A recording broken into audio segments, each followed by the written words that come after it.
your rent as the next mayor of New York City. Let's plunge into the details. Folks, it is looking absolutely insane, and we are now going to have a democratic socialist running the New York City, which is the financial capital of America, as well as one of them in the world. And one of the policies that we're going to dig into today has to do a lot with finance, has to do a lot with economics, and that's going to be the freezing the rent claim, that he's going to freeze the New York City rent. We are going to freeze the rent for more than 2 million rent-stabilized tenants. And one of the things that this has to do with is rent control, which is an economic concept that we're going to dive into today. Rent control is essentially the idea that the government is going to come in and prevent landlords from increasing rent every year past a certain percentage. For example, in California, landlords can only charge the equivalent of 5% CPI, which is inflation, and 5% rent control, which overall is going to be around 10%. And the reason this sounds like a good idea, folks, is because obviously who doesn't want the rent to be controlled?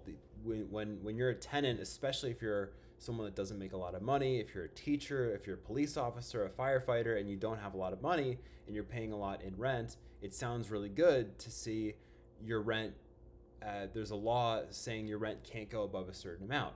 That's really good if you're poor. But the reason it's a backhanded situation is because what that actually does is lower the supply of housing and make housing more expensive for everybody. Well, how does this work? Well, basically, what ends up happening is that you have a massive supply of housing in any given city, and when you have rent control, you automatically reduce the profit incentive for people like developers, housing developers, landlords, people that are renting out their condos or renting out their apartments, and you essentially make it so that these landlords are no longer incentivized to provide housing to the people. And so what ends up happening is they convert their apartments, their formerly, rental units that they were going to be renting out to tenants, and they convert those into condos to be bought and sold. And what that does is now you used to have a whole bunch of apartments for rent, and now you actually have significantly less because they've all been converted into condos. That lowers the supply of housing. And what happens when you lower the supply of housing? Well, the existing housing goes up in price. And we could see this take place in cities like San Francisco, New York, and places like West Hollywood, California, and Santa Monica, California, which are some of the most rent-controlled cities in the entire United States. And they also happen to be very, very, very expensive. And what happened when they enacted these rent controls in these cities is they expected, well, we're going to cap people's rent, so therefore it's going to become a cheaper city. What ended up happening is that each of these cities, each of these jurisdictions that enacted rent control became significantly more and more expensive over time.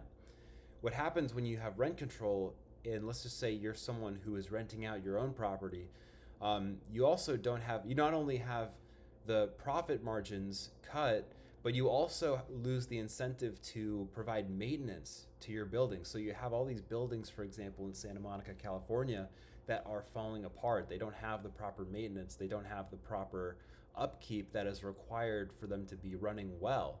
And on top of that, you also have tenants that are essentially trapped in those units.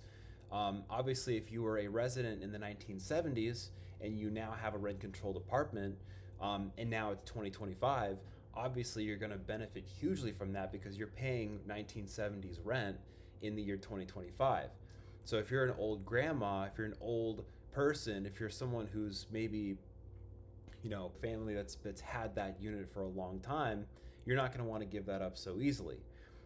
But for new renters who are new to a city, or young professionals, your rent is probably going to see an increase the more that rent control policies are enacted.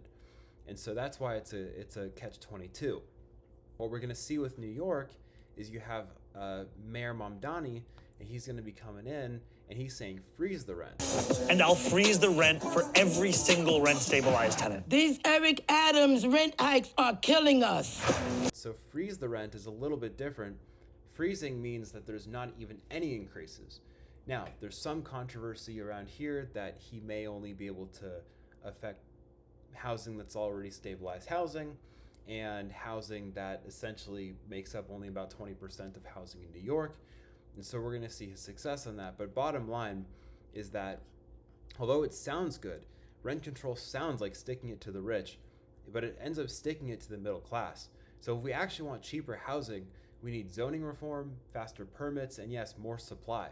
Because when you let the market breathe, competition brings down prices naturally. Rent control feels like justice, but it really is a price cap on common sense. Anyways, guys, that's the breakdown. If you found this helpful, hit that like button for the algorithm and subscribe if you want more straight talk on markets and money. And remember, the more you know, the less you panic trade. Stay smart out there, traders.